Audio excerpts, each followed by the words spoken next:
Here I have Samsung Galaxy A01 Core, and today I'm going to show you how to enable camera timer on this device. So to do this, firstly you have to open your camera, and then you can see all these buttons here at the top. In the middle of them is the timer, so tap on it.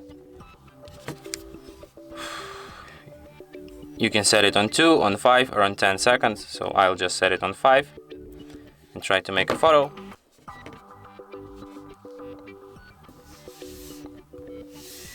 And as you can see, timer works perfectly.